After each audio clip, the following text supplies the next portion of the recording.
Hello, and welcome back to another episode of The Ladder. Last time, Luke had an encounter, his first encounter with Kyoko, though it's not the spooky Kyoko we know. It was a hot version of Kyoko.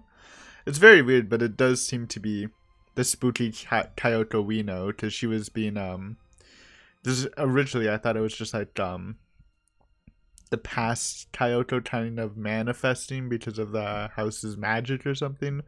But then she started getting creepy, so then you're like, oh yeah, it's actually the stuffed Kyoko we all know and love. And we kind of get a little more to her goal, so we do know that in the past. It's actually great that we got that Rebecca death ending, and then we like backtracked. Just because like you got so much information just from that. If I didn't get that, then he might be more in the dark. But it does seem like, yes, bad stuff happened in the past because past Luke had a affair with the servant, and obviously bad stuff happened there. So maybe the servant's goal in the game is to get Luke back, but we've seen, this Luke is not the gentleman in the past, so it's complicated. But yeah, so it seems the main grudge is towards Hana and maybe taking care of her so she can have Luke all to herself. But yeah, some cool stuff there. But for now, we're having a play date with Kylie. Kind of just started. Maybe we'll see spooky Kylie, maybe not. But yeah, let's start this session. True to my expectations, I've only left Kylie alone for a few minutes, but she's already made herself comfortable. What is you? That doll's a little spoopy, but dolls don't scare me. So cute. Got a dino, a pink teddy bear, some crayons, and a book, coloring book. The stuff from her backpack has been left scattered across the room, from coloring books, coloring spelled with a U, based Britain. That's how we do it in Canada too. And crayons to toys. She's well equipped to amuse herself with no trouble, though I can certainly breathe a little easier if she won't bring her doll along every time she visits. Why? It's cute. Narcissa or Sissa is a creepy little bugger. It doesn't help when Kylie left her during one. Finding that thing at the bottom of the stairs staring up at me at 3 o'clock in the fucking morning is a memory that won't be leaving me anytime soon. Even now, it stares at me from where it's seated. I'm wholly tempted to just throw the thing into the fireplace and banish it from whence it came. Oh, don't worry, Luke. There's scarier things than Narcissa. I can buy her a prettier doll, a better toy. I will break it, find a way to get rid of it. If it wasn't from Hannah, and if only Kylie wasn't so attached to it. That thing is some antique doll she found for the brat's 6th birthday. One of a kind. My darling Hannah loves her so. And Kylie does try to be a good goddaughter, but she just can't keep her interest long with the wife. It's not something that Hannah does wrong on her part. She does try so very, very hard. It's just that she doesn't quite know how to really handle children. She'd never been around other children when she was young, surrounded by protective adults who catered to her every whim and worried for her safety every minute. When she isn't able to keep up with Kylie, her first instinct is to be strict. Impose those rules on the child. Treat her as if she's made of spun glass, like every movement might break her. One sec, don't mind this. Don't mind. Oh, okay, it's nothing. I at least have some idea from being around street kids. I know the games they've played and how they think. I know that straps and skin knees are all part of childhood, even with how I grew up. I had time to be a child and not some sheltered heiress. Heiress, there you go. With Kylie, as behaved as she can be, with her toys and her books and arts, she has to use up all her energy somehow.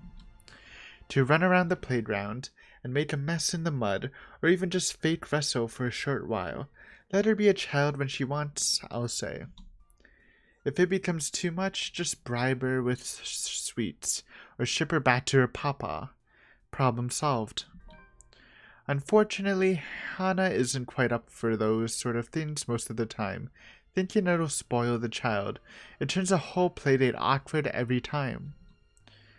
Taking the last seat left, I plucked one of her coloring books from the table to see it filled with dinosaurs.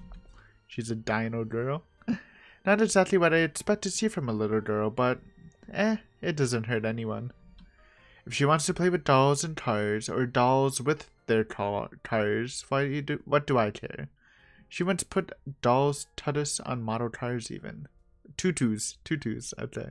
I was like, what the heck's a tutus? Oh, this is a new one. The last one you had was filled with horses, wasn't it? It's a phase, the dino phase. Those were ponies, Tio. They're much cuter than horses.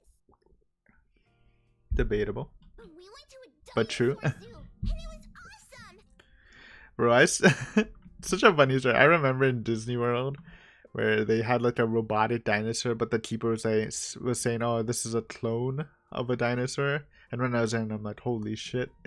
And it looked so realistic too, at least for a kid Aiden. So I went back to school. I'm like, "Oh my god, yo, they cloned a dinosaur at Disney World," and like no one believed me. But I was so adamant. I'm like, "Yo, you don't even know, bro. Dinos are being cloned."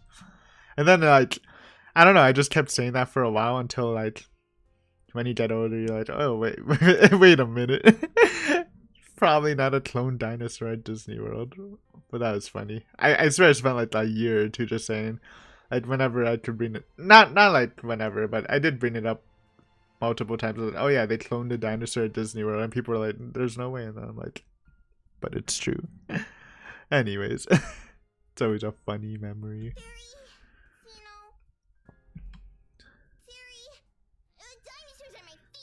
I don't know any dino names. That's probably the long neck one, right? I have no idea what that is, but it must be something. I'm only familiar with the T-Rex myself. Same. Yeah, they found fossils of its claws. They're really long.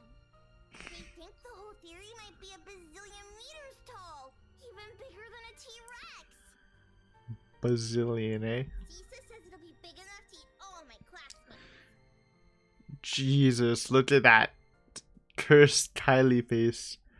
Also, stop talking to your doll. So Sisa, no, it's not one of, because Kylie would always mention her two friends. I don't think it was Sisa. I know there's like an Asian sounding friend and one other. That'd be really creepy if you found out that the friend she was referencing was just her doll the whole time. She only laughs as I scrunch up my nose and grimace. Takako. Okay, so they are imaginary friends. Okay, oh, that changes things. So does Sisa and Takako. Because there's never any implication that they were imaginary, to be honest. Because there's a really weird scene in Rebecca's route where Kylie is like, oh, it wasn't Takako, I think it was Sisa. Is in the bathroom and she won't, and she's crying, then she won't talk to anyone. And when you actually go there, like, you only find a creepy Kylie cornering you and no friends. I'm like, what the heck happened to the friend? But they're imaginary, dude. That's kind of cool. I didn't even think of that. Takako? Takako, a friend I made. It's cute. I had imaginary friends, I think. I have to stop and look around, expecting one of the help to be there. The child does have a way of... Oh, dude, I'm telling you. Maybe I was right. I kind of scrapped the theory, because I thought, like, it's a stretch, but I thought Takako might be stuffed Kyoko, because obviously it's a very Asian-sounding name, so I thought that might be one and the same, but I kind of scrapped it. Oh my god, was I right? Was my brain actually enormous? Big-brained it? The child does have a way of befriending just about anyone, as long as she puts her mind to it. Maybe it was Takako that wanted the candy, or wouldn't eat the candy. Yet the two of us are completely alone. Thankfully, she only finds my disturbed look as another funny, grown-up expression. That might be a lot more problematic than whether she plays with dolls or cars, though. Both of the thoughts of Sissa giving Kylie ideas, and one said ideas being massacred by dinosaur. Okay. Both the thoughts of Sissa giving Kylie ideas, and one of said ideas being massacred by dinosaur. It is true, Kylie had a really creepy face, and it's weird that her doll gave her the idea of killing, what was it, a classmate with a dinosaur? What is that? It is kind of creepy if you think about it. Something I need to bring up with her father aside from work. But beyond murderous dinosaurs, creepy dolls, and imaginary friends, I find no trouble with Kylie. Yeah, just a couple things. She's as energetic and precocious as any tyke her age can be. She's an angel if she can get comfy and settled in after getting her sweets. Flexing the waffle fruit, strawberry ice cream with some chocolate syrup, drizzle, and a nice little coffee. That's pretty nice. I'm more of just a plain ice cream guy. I don't really like ice cream and waffles. I don't really like waffles with anything. Though, to be fair, I haven't tried the waffles and chickens. I'm actually, like, in recent years, I'm now more of a milkshake guy than an ice cream guy. I don't know, I just find it more convenient that you can just drink it instead of licking and or eating it with a spoon. But yeah, ice cream take of the day. We tuck into our waffles as soon as food is brought in. Our waffles because she wanted her own plate to go with the ice cream as soon as she saw mine. A fresh plate of berries is brought in as well, which really goes great with the rest of the feast, as Kylie put it. I don't really like fruit on my ice cream either, but you know, if I'm at my grandmother's and they bring a bowl of fruit for the ice cream, I'm gonna put some on. But yeah, strawberries and blueberries are pretty good. I like raspberries on it too. Also, some maraschino cherries is always good on it. Dude, I love maraschino cherries. And if I indulge in the sweetness, I have a cup of black coffee to pair with it. Yes, also, team black coffee. I now drink black coffee.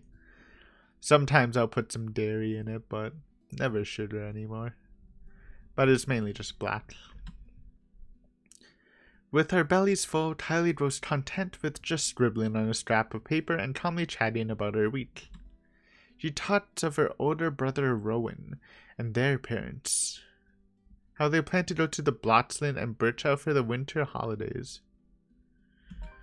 She talks of Miss Pink, and I have to shift my legs to become comfortable once more. The memory of my initial meeting with her is still fresh on my mind. She talks of the sad man in the park and of her new friend who likes to play hide and seek when she's not sniffing in the loo. The sad man is Zachary. When finally she finds nothing new to talk about, she goes back to her drawings. That'll change as soon as her stomach settles, of course, the calm before the storm. Because behaved as she is right now, I can feel the curiosity just radiating off her. There's a relentless buzzing under her skin and the question on the tip of her tongue, as they often are with children her age. But, for now, I can take this piece with no complaint for however long it stays. I have fun with the crayons as well, at the child's insistence, even if I can't really draw. With Kylie using the black crayon, that leaves me with the blue one. I absentmindedly start to draw a puppy to the best of my abilities. It's as I attempt to give the doodle's dogs another eye that Kylie breaks her silence. Tio? Where did Tia go? I saw them leave when I got here. Tia didn't look so good. I've been expecting a lot of different questions. The kid always has a bunch of them ready for me, but I can only sigh when she posed this particular one. She's just going to the doctor's for a checkup.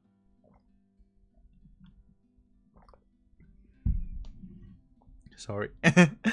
And as kids go, there are follow-up questions. You didn't Don't judge me. Well, you were going to be here, sweetie, so I had to stay behind. So she's all alone? At the hospital? Oh, no, of course not. Tia has Johans and her maid and a guard. She's got plenty of company. Nice. I was trying to say, is Johannes there? Yeah, but you're not with her. If I didn't know better, I'd say the kid is trying to make me feel guilty. I want to say that the little tyke is evil for making me feel so. But I understand. When I get sick, Papa and Mama have to leave me with their maids, too. Oh, they don't take care of you? That doesn't sound right. Even my mom took care of me when I was sick as a child. Well, they're always busy with work. Oh, I see. I guess that's no good. It's kind of Luke's fault for the father. I know she doesn't mean to accuse me of anything, but as her father's boss, maybe I do overwork Suraz a bit. There's a lot of responsibility that only he is capable of carrying out. Delegation is a thing, sure, but when said responsibilities are legally questionable at best, putting others to the task isn't always an option. Yeah, okay. So I was about to ask a dumb question, but then I answered it in my head, so never mind. But Your papa is in need of some vacation time. He deserves it, doesn't he? He's a hard worker. I could arrange something for the holidays. her eyes, dude. I could cut him some slack. Some of his assignments can wait. She looked so shocked. I can't do much for her mom. She isn't one of my employees, but this would have to suffice. It will be worth it if it makes the little girl happy, because just like that, the somber look on her face turns into one of pure joy. It's like looking at a little sun, warm and bright. It's nice to do something kind every now and then. Would you really, Teal? Would you like that? I'd like that very much, yeah. we can go to this museum. There's one with lots of cool trains and planes. I like trains. Nice. There's a locomotor theme park and a monkey forest. There's a kid adventure farm too, the wacky warehouse, and a play barn as well. And Whoa, slow down there, Munchkin. I want to go to the monkey forest. I know you're excited, but I think you should let me schedule your dad's day off before you plan a whole year's worth of stuff. There's an embarrassed little, but she does reel herself in, enough to calm down, which is a feat in and of itself. It's obvious how giddy she is. And if she wasn't looking forward to the holiday before, like any child should, she does now. I think Tia would be really happy if you were with her. Why are you changing the subject? You could have told me you needed to go to the hospital with her, Teal. I won't be angry. I'd love to be with her, but I wanted to spend time with you, Munchkin. And she told me to stay. Besides, I don't like hospitals. They always smell like alcohol. Not a good kind either. Okay. I don't think anybody likes hospitals. They're scary. Yeah, hospitals suck. I don't think I mean, besides as a kid, I did, but I've never really stayed overnight, besides like once, which I barely remember. But yeah, they do suck. But you said Tia is brave and strong. And they are a little scary if you're into ghosts and so much people die there. That she is. Aw, look at that portrait. A content silence comes over us as we go back to scribbling. Though I stop when I'm done with my blue dog, cringing at how awful it looks. Kylie reprimands me for that because I should be like her. The little tyke goes through several sheets of paper, one drawing after another. Practicing, she says, because practice makes perfect. Not to mention there's a drawing contest coming up in class, and she just has to beat Tim from Class D, who says girls can't be superheroes. Freaking Tim. The clay gets a turn too, where we start sculpting food and pretending we're Michelin chefs. Chefs. When we're too tired from tossing pizza and making cakes, there's no trouble in finding another activity more relaxing for the both of us. I find myself invested in reading The Picture of Dorian Gray once more. Often I lose myself in the pages of the book. That does seem like a book Luke would like. I liked it too, to be honest. Aiden, you've actually read Dorian Gray? Yeah, I read it once. It's been a while. It's been like 4 years, but it's good. I read classic books sometimes. Don't look at me like that. I don't just read visual novels. Dorian Gray is pretty good. I got interested after watching Penny Dreadful. So I was like, oh yeah, I'll give it a shot. Decent story. Not my favorite, but it is. I think it's not as boring as some other quote-unquote old classics I've read. In my opinion, of course. However, it's rather difficult to do so when I'm also trying to keep an eye and an ear out for Kylie. I've been reading the same paragraph over and over again, even. Inexplicably, I can feel my skin crawl when the girl sits with Narcissa by the parlor's fireplace humming and singing. Don't sing the London Bridge song. Though I ignored long enough to hear only the tail end of the song. Everything is up in flames, up in flames, up in flames. Everything is up in flames, my fair lady. Foreshadowing to the end where Luke burns the mansion down with the lighter with his mom's name engraved in it. Ooh, I thought they were gonna go to a CG. I don't, dude. They're setting it up so much. They bring up the lighter last episode, and this one they say everything goes up in flames. Like, how much more are you gonna throw that on me, dude? New journal just dropped. Look at that. That looks creepier than the picture of the doll. With Hana away for a checkup, Luke was left alone to watch over his godchild, Kylie Suraz. However, what was supposed to be a simple babysitting turned awkward when their precious child began spouting bizarre things. With the dinosaur massacre. I thought it was worse than that. Yes, that is weird. I don't think I can spend any more time with Kylie considering how high-strung I feel. So it's a good thing that Suraz came for as soon as I've called. Though it is early than the agreed upon time, he voices no complaint. The bastard even has a look of relief as soon as they left. Or at least I interpreted it as such from where I stood by one of the windows, not bothering to step out and greet the man. No doubt he still doesn't trust me around his spawn. Well, he has every right to be suspicious of me. I am a dangerous man after all. But to my chagrin, that leaves me with the rest of the day with nothing to do.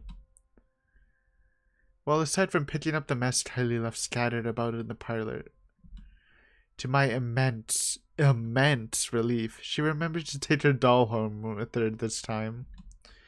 But, oh no, dude, it's going to be a picture of Kyoko. That's going to be, quote-unquote, Takako. Hit me with it. Hit me with it and stroke my ego that I called that shit out so early.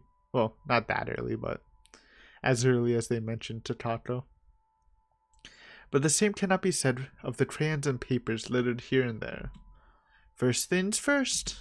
I snatch my own doodle off the table and rip it to shreds, leaving no hope that it will see the light of day. Not the blue doggy. The rest of the drawings, all Kylie's, remain unharmed as I collect the lot. Though they may have been stacked neatly on the table before, they must have been blown about when I saw Kylie off. And there are plenty of them. From cats and cates to colorful rainbows and gardens, the child managed to make a lot during her morning here. There's one more that I have to fish out of the fireplace where it landed. Oh, when she was singing the creepy song that she sings whenever creepy Takako appears. Bro, I bet that was possessed Kylie when she was singing the song and Luke was too busy reading a book to notice. Expecting to see another one of Kylie's masterpiece, I am instead greeted with something a bit more concerning. Yep, confirmed. Nice. I am a genius. Does that mean I can't color stuffed Kyoko anymore? I have to color Takako? But we've been calling her stuffed Takako for like 40 episodes. We'll see if I remember. There's me and there's Tylee, the two of us side by side, smiling as our stick figure selves stand in a nondescript field. Maybe this will be the thumbnail if you don't get a CG. It's a nice thumbnail. That much I can ascertain without looking at the labels showing the that much I can ascertain without looking at the labels below the doodle's feet. But a third figure stands next to me in the drawing. A woman with her face hidden behind a curtain of black. Takako, the writing under her supplies. Takako says you're making a really funny face. Jesus. Takahoo? Tatahu. I love that. Response. Tatahu. Takako, a friend I made. Why is it so clear? Uh-oh, whispers. The hairs on the back of my neck stand on end, and I feel a chill go down my spine. A breath. That isn't mine. That has me turning around, expecting, hoping to see someone, anyone. But nothing. And that's when I hear it. Jesus Christ. Laughter, sweet and merry. Laughter ringing from the ballroom. Thinking about it has my cheeks burning and my blood running hot. It's as if I'm being mocked. No one mocks Lucas, right? As I stomp towards the door, I have to stop myself from shouting up a storm. I expect to see some of the help dallying about idle from their duties. Perhaps they thought they can slack off in their duties without the head butler around and with my preoccupation with Kylie. Well, they had another thing coming. I love how his first response is not fear, just fucking anger. What, you're slacking on the job? But again, nothing. Nothing from what I can see with that cursory glance. At the very least, I roam around looking for near impossible hiding places, and still I am alone. Yet I can still hear the laughter, that accursed laughter echoing about in the room, in my head. Who's there? Show yourselves and show some respect to the master of the house. Cold uneasiness settles into my stomach when no one answers. I stumble on my own 2 feet, feeling a wave of nausea come from nowhere. I have to put a hand against the wall to stay upright when the world shifts and pain explodes from behind my eyes. It takes every ounce of my self-control not to leave then and there. The only thing my pride allowed me to do then is to close my eyes and attempt to alleviate. I know that word. It means to reduce. Alleviate some of the pain. Vague, unfamiliar images, dare I say memories, not mine, flash in my head, unbidden and unwelcome. Like a strong hammer straight to the head, threatening to crack my skull and split it in two. Whatever emotions they hold are muted. I'm nothing but a spectator. Still, its weight feels palpable. Though it doesn't take long for these sensations to get into my head, through my eyes and my ears, it creeps and buzzes in the spaces between. One after another, they come at me, an unending flood that threatens to sweep me away for what feels like an eternity. Bro, I wonder if he actually killed people off, we would actually get to see the pictures of the memories he's experiencing. That'd be cool, like the fragments. Each one, a show of both joy and suffering for those who have called this mansion their home. Each new scene is like a hammer to the head, threatening to crack my skull and split it in two. I can feel every little emotion in the blurry images that present itself in my head. I feel a part of these, like I've lived through them, though I know that is not possible. All their anger burns through me, that much is evident, but the pain more so.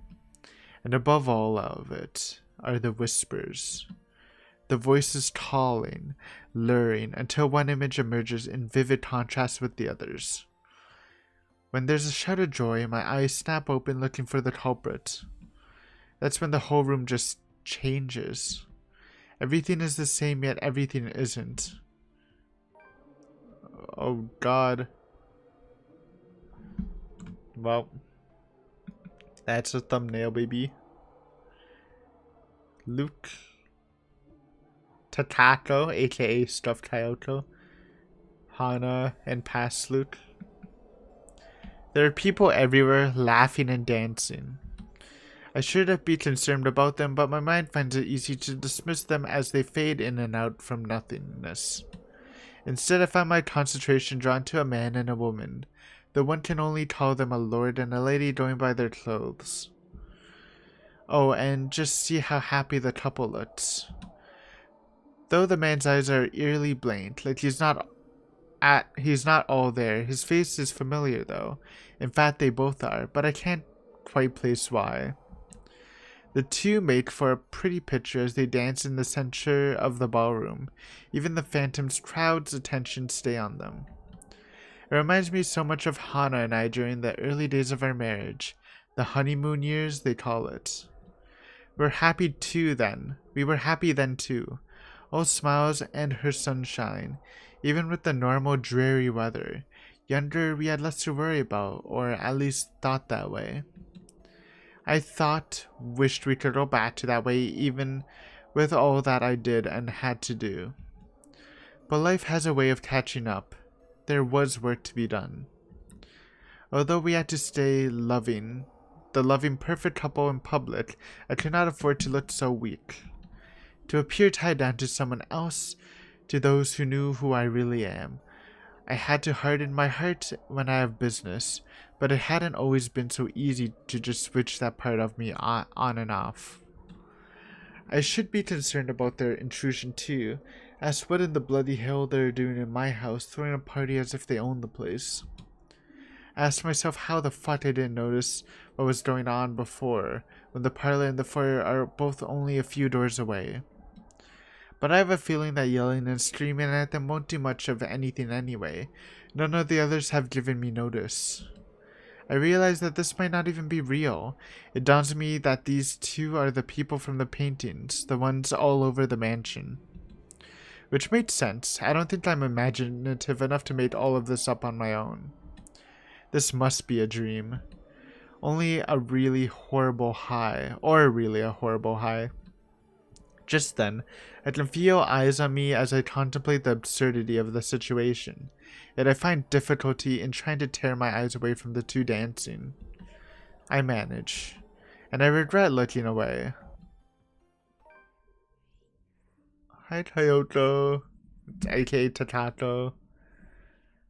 The woman from the garden stands beside me. You are looking creepy. I can hear her rattling breath, menacing and chilling. Everything in me screams to run, but something pins me to the spot as she looks at me, watching and waiting. The clamor of their voices fill the ballroom. Although they say such welcoming words, I do not feel comforted by the madness I'm experiencing.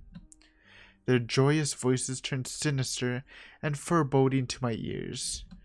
The chorus of the people that shouldn't exist, threaten to overwhelm me, drown me even as I stand on dry land. The music still plays as the Phantom Quartet continues while I stand there, vulnerable and afraid, but the dance has already ended, and I'm afraid that I might be tonight's entertainment. Attention is all well and good until bullets like this goes down. These phantom people watch me, thousands of eyes scrutinizing, though they cheer for my return, cajole me to dance and join the merriment. They are eager, hands all over, pulling me in every direction, but they do not move me enough to remove me from the woman's gaze. Listen. Can you not hear them as they welcome you home? Your kind, our kind. You're one of us, my love. We are bonded by the blood we share. If I thought the voices were overwhelming before, it was nothing compared to how they are now. Their voices are loud, speaking in unison, and echoing ever on the spaces of my head. They welcomed me back, as if I've always belonged, as if I was meant to be here in the first place. They call me all these titles and names that do not belong to me, and that man's face, the one with the empty eyes, flashes again before me. once fleetingly, like a new memory having burned itself in my mind. I have to struggle for air when I come back to myself after. I'm not. This isn't. The welcomes turned into screams at my protest, pain, and desperate pleas for my help, telling me that it's my duty to stay. Tell me that I belonged among them. To them. Gentle touches turn near threatening, the warning scratches and the baring of teeth by predators before they truly maim someone. My mouth goes dry as I struggle to speak some sense into this hallucinatory madness, but I don't get the chance as they drown out my voice. Our lord, my prince. At her words, there is a compulsion to stay. Though my heart races in my chest, I fear I should be experiencing refuses to register in my head. Mind and body war with each other, nearly tearing me in two. You finally returned to us.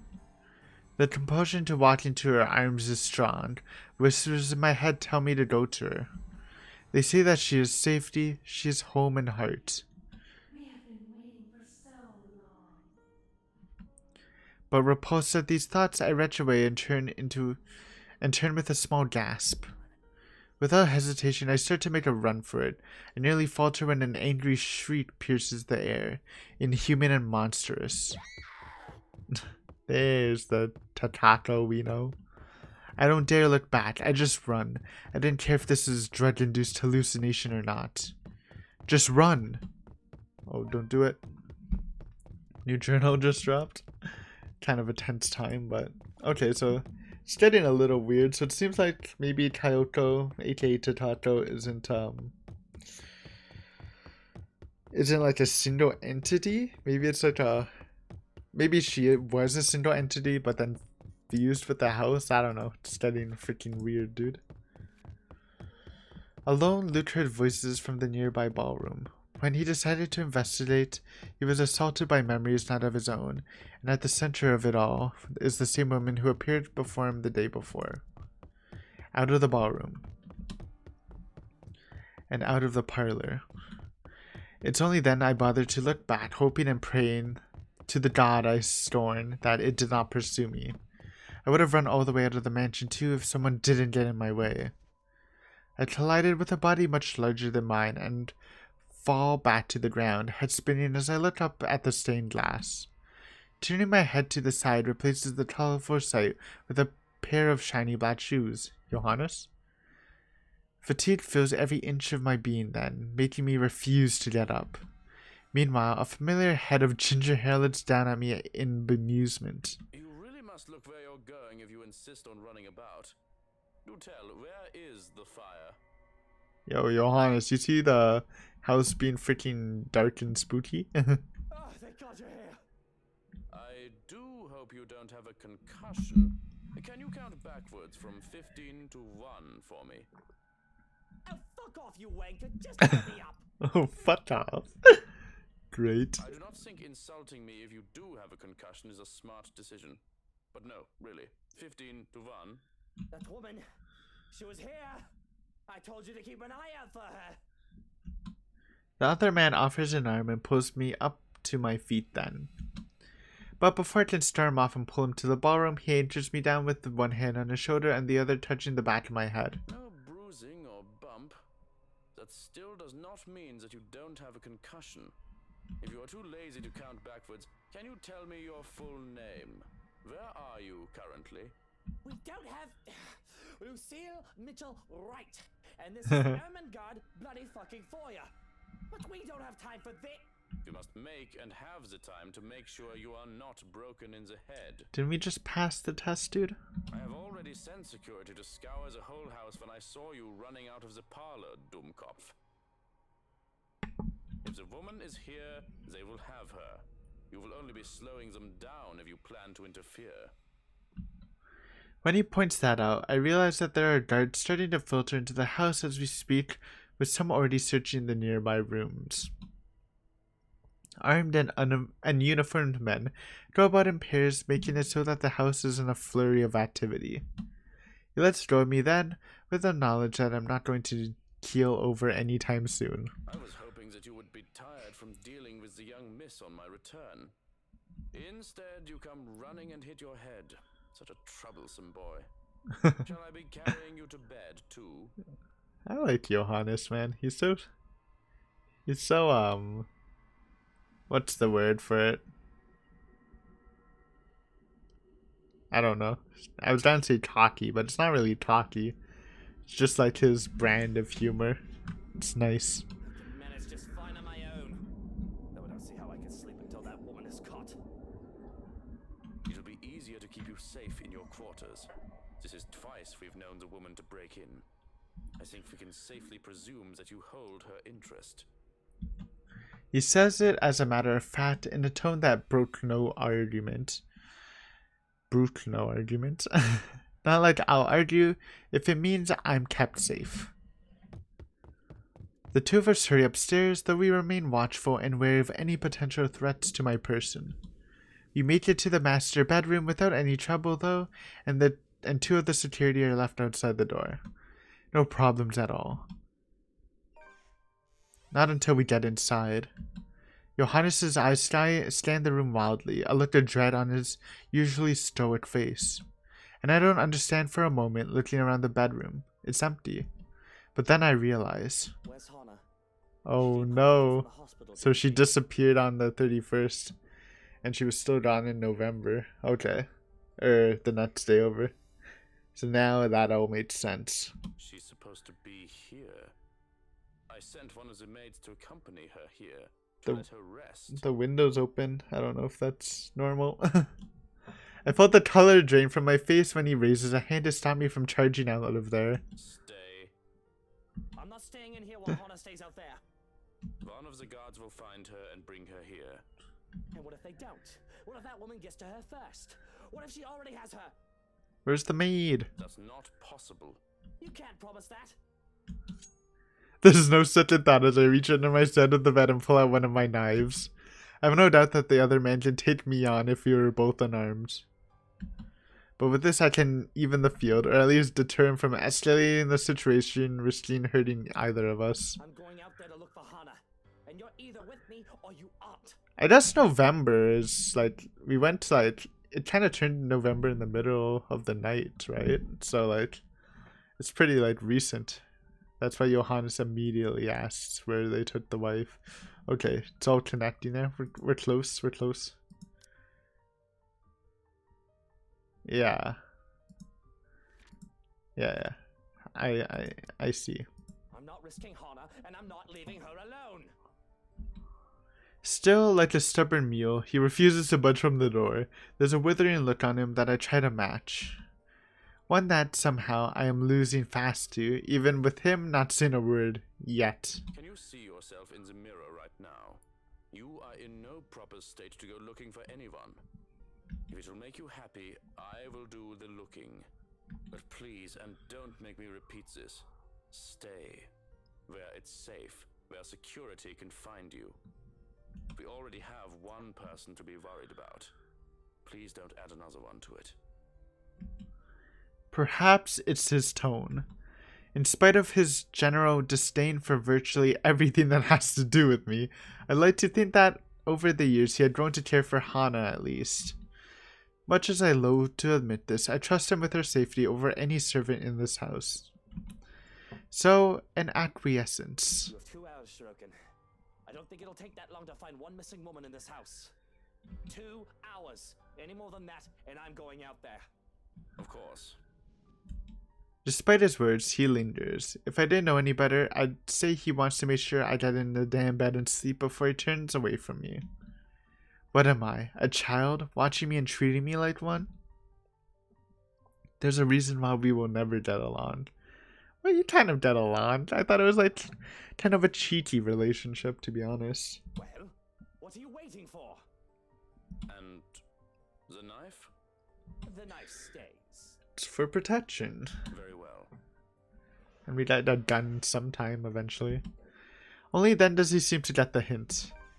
With a nod, he locks and closes the door behind him.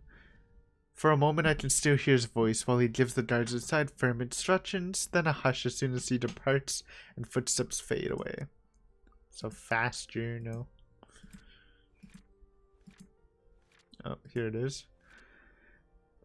Bumping into Lute after his flight from the ballroom, Johannes quickly ushered the paranoid man to his room. While the house's security looked for the trespasser, only to be greeted by a room devoid of Hana, who was supposed to arrive with the butler. Alright guys, anyways, I think this is a pretty good time to stop. Hopefully you enjoyed this episode. I know it's getting tense, but I'm sure we'll get a bit crazy in the next coming episodes, and we're getting really close to the present, so it's exciting to see what comes from that. But yeah, again, hopefully you enjoyed this episode, and I will see you next time with some more of The Letter. Have a great day. Bye bye.